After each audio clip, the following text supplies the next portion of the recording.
बिस्मिल्लाहिर्रहमानिर्रहीम। स्टूडेंट्स, मैं उम्मीद करता हूँ आप खैरियत से होंगे। आज हम अपनी क्लास 9th की केमिस्ट्री सीरीज़ से चैप्टर नंबर 2 का लेक्चर 3 डिस्कस करने जाएंगे और आज के इस लेक्चर में हमारा टॉपिक ऑफ डिस्कशन होगा डिस्कवरी ऑफ प्रोटॉन। स्टूडेंट्स, हमने लास्ट टाइम जो टॉपिक डिस्कस किया था डिस्कवरी ऑफ इलेक्ट्रॉन या कैथोड रेज, तो वहाँ पर भी हमने ये बात पढ़ी थी कि what are discharge tube experiments. तो हम इस चैप्टर के स्टार्ट में इंट्रोडक्शन में ये बात पढ़ चुके हैं कि डिफरेंट साइंटिस्ट ने डिस्चार्ज ट्यूब एक्सपेरिमेंट्स किए थे। और डिस्चार्ज ट्यूब हमारे पास एक ग्लास की बनी हुई ट्यूब होती है जिसमें 2 मेटल के इलेक्ट्रोड्स होते हैं और उनको हमने एक हाई वोल्टेज के सोर्स के साथ कनेक्ट किया होता है और उस शीशे की ट्यूब के अंदर हम वैक्यूम पंप की मदद से जो प्रेशर है वो कंट्रोल करते हैं, या हम वहाँ पर लेस प्रेशर कंट्रोल करते हैं और लेस प्रेशर के ऊपर हम इस डिस्चार्ज ट्यूब में से जो गैसेस होती हैं उनमें से हाई वोल्टेज का इलेक्ट्रिक करंट पास करते हैं। तो पिछले लेक्चर में हमने डिस्कस किया था कि जब हम हाई वोल्टेज का इलेक्ट्रिक करंट प्रोड्यूस करते हैं तो कैथोड से कुछ रेज इमिट होती हैं जिनको हम कैथोड रेज का नाम देते हैं। फिर हमने उनकी प्रॉपर्टीज़ को डिस्कस किया था और वहाँ पर फिर हमने एंड पे अपने डिस्कवरी ऑफ इलेक्ट्रॉन के साथ उसको रिलेट किया था जे थॉमसन के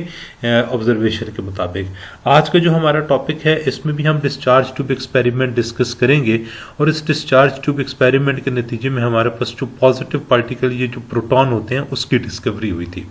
ये एक्सपेरिमेंट 1886 में गोल्डस्टीन नाम के एक साइंटिस्ट ने परफॉर्म किया था और इस एक्सपेरिमेंट के लिए जो अपरेटस इस्तेमाल हुआ था वो बिल्कुल वही अपरेटस था जो हमने लास्ट टाइम डिस्कस किया, यानी ग्लास की बनी हुई एक ट्यूब थी जिसे हम डिस्चार्ज ट्यूब कहते हैं और उसमें 2 मेटल के इलेक्ट्रोड्स थी जिसको हमने high source of high voltage के साथ कनेक्ट किया हुआ था। वहाँ पर एक वैक्यूम पंप था जो वहाँ से एयर को रिमूव करता था। इस एक्सपेरिमेंट में की अरेंजमेंट में सिर्फ एक फ़र्क था और वो ये था कि यहाँ पर हम जो कैथोड यूज़ कर रहे थे वो परफोरेटेड कैथोड थी, यानी एक ऐसी कैथोड थी जिसके अंदर हमारे पास पोर्स मौजूद थे। अब सेम लास्ट एक्सपेरिमेंट की तरह जब हमने यहाँ से एयर का प्रेशर रिड्यूस किया और इस हाई वोल्टेज सोर्स से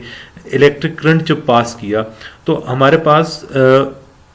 कैथोड से कुछ रेडिएशंस निकलती थी जो एनोड की तरफ मूव करती हैं, लेकिन यहाँ पर ऑपोजिट साइड्स यानी जो पॉजिटिव इलेक्ट्रोड एनोड है इस साइड से भी कुछ रेडिएशंस मूव कर रही थी क्योंकि और ये रेडिएशंस यहाँ से गुजर के ये जो परफोरेटेड कैथोड है इसके अंदर जो पोर्स बने हुए उन पोर्स में से गुजरती थी और ये जब पोर्स में से गुजर के यहाँ पर आकर डिस्चार्ज ट्यूब की वॉल के साथ टकराती थी तो ये ग्लो या चमक पैदा करती थी।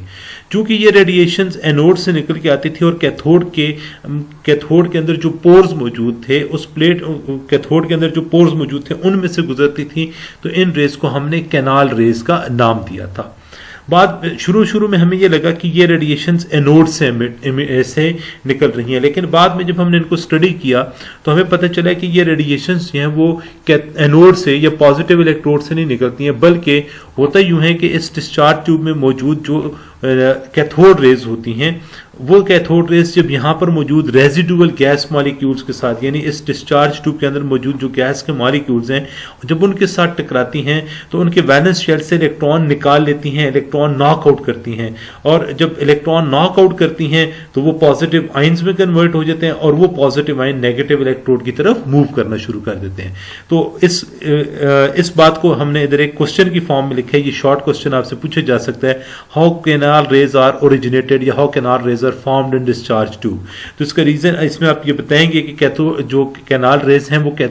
एनोड से नहीं निकलती हैं, बल्कि ये जो कैथोड रेज ये जो इलेक्ट्रॉन होते हैं जब वो डिस्चार्ज ट्यूब में मौजूद रेजिडुअल गैस मॉलिक्यूल्स के साथ कोलाइड करते हैं और वहां से इलेक्ट्रॉन नॉकआउट करते हैं तो इनकी आयोनाइजेशन हो जाती है और उस आयोनाइजेशन की वजह से जो पॉजिटिवली चार्ज आइंस बनते हैं वो नेगेटिव इलेक्ट्रोड की तरफ मूव करना शुरू कर देते हैं। तो इस बात को हमने एक इक्वेशन की फॉर्म में शो किया कि ये m कोई गैस है जिसके मॉलिक्यूल्स पड़े हुए और ये इलेक्ट्रॉन जब आके इनके साथ टकराते हैं तो यहाँ से इलेक्ट्रॉन लेके निकल जाते हैं और इन्हें पॉजिटिव आइंस में कन्वर्ट कर देते हैं और ये पॉजिटिव आइन फिर कैथोड की तरफ मूव करते हैं। नेक्स्ट हमारे पास है प्रॉपर्टीज ऑफ कैनाल रेज। हमने कैनाल रेज को जब स्टडी किया तो इनकी कुछ प्रॉपर्टीज आई जिन्हें हम इस स्लाइड में डिस्कस करने जा रहे हैं। और सबसे पहली प्रॉपर्टी ये थी कि जो कैथोड रेज हैं ये स्ट्रेट लाइन में मूव करती हैं opposite direction to cathode rays, यानी कैथोड रेज जो हैं वो कैथोड से एनोड की तरफ, नेगेटिव से पॉजिटिव इलेक्ट्रोड की तरफ मूव करती हैं। और ये जो कैनाल रेज हैं ये पॉजिटिव इलेक्ट्रोड से नेगेटिव इलेक्ट्रोड की तरफ मूव करती हैं। इनकी deflection in the electric field, जब हम इन रेज को मैग्नेटिक फील्ड से गुजारते हैं तो वो बताता है कि ये चार्ज पार्टिकल हैं, और जब हमें कैनाल रेज को इलेक्ट्रिक फील्ड से गुजारते हैं तो ये नेगेटिव प्लेट की तरफ अट्रैक्ट होती हैं, which shows that they are positively charge. ठीक है जी। और जो कैनाल रेज हैं इनकी नेचर डिपेंड करती है कि आपने डिस्चार्ज ट्यूब में कौन सी गैस यूज की है, यानी जो nature of the cathode rays थी वो नेचर ऑफ द गैस पे डिपेंड नहीं करती थी। लेकिन in case of canal rays जो nature of the canal rays है वो डिपेंड कर रही है नेचर ऑफ द गैस के ऊपर। इसी तरह जी जब आप, अब इसकी एग्जांपल ये है कि अगर आप हाइड्रोजन गैस को यूज करते हैं तो हाइड्रोजन गैस के जो पॉजिटिव आयन बनते हैं उन्हें हम प्रोटॉन्स या H पॉजिटिव आयन कहते हैं। अगर आप हीलियम गैस को यूज करेंगे तो उसके जो आयन्स बनेंगे उनको हम He+2 आयन्स का नाम देते हैं। अब ये दोनों सेम नहीं है, इनकी नेचर डिफरेंट है, इनके ऊपर चार्ज डिफरेंट है, इनका मैस डिफरेंट है। ठीक है, तो थर्ड पॉइंट का ये मतलब है जो mass of these particles was found equal to the mass of proton, यानी जब आप डिस्चार्ज ट्यूब में जो डिफरेंट गैसेस यूज करके जो कैनाल रेज लेते हैं तो इन केस ऑफ हाइड्रोजन उनका जो मैस है वो प्रोटॉन की इक्वल आया था या इसका मल्टीपल आया था, और जो मैस ऑफ प्रोटॉन है वो 1840 टाइम्स ज्यादा होता है कैनाल रेज के ऊपर। अब इन पार्टिकल्स की discharge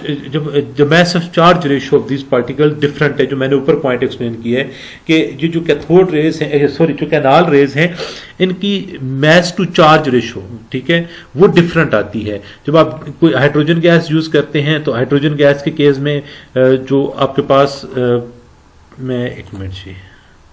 in case of hydrogen gas आपके पास जो पॉजिटिव आयन बनता है तो वो ये H पॉजिटिव है। जब आप इसकी चार्ज टू मैस रेशो निकालेंगे तो वो E1 रेशो इसकी बनेगी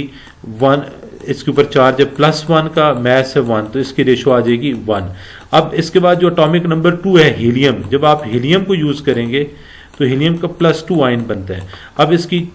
ऊपर चार्ज है +2 और इसका मैस है 4। अब जो रेशो आएगी वो है 0.5। तो जब आप डिफरेंट गैसेस यूज करते हैं तो आपके पास डिफरेंट तरह की कैनाल रेज प्रोड्यूस होती हैं और उनकी E/M रेशो डिफरेंट होती है। मैं उम्मीद करता हूं आपको ये बातें समझ आई होंगी। किसी किस्म की कोई कंफ्यूजन हुई उसको कमेंट बॉक्स में लिखिएगा, आपको जरूर इसका आंसर मिलेगा। Thank you very much.